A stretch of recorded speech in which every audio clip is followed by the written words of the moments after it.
The verse of day today is Ephesians 5:25, which says, "Husbands, love your wives just as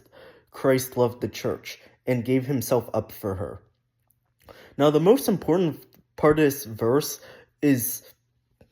that Christ loved the church and he gave himself up for her. And in the same way,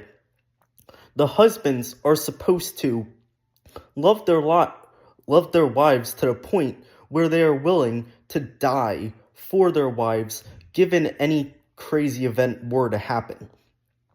Now, on the other hand, the wives are supposed to submit to their husbands, but honestly, the husband's role is more important because we are called in a godly marriage to die for our wives, given if something crazy were to happen. So we should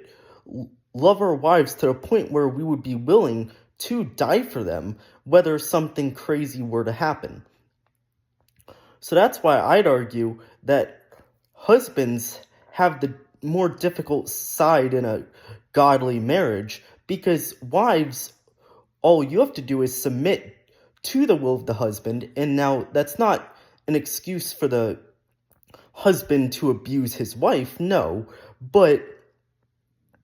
as husbands, we're called to love our wives to a point where if something crazy were to happen, we'd be willing to die for her just as much as Christ was willing to die for the church, even despite the fact that we were all sinners.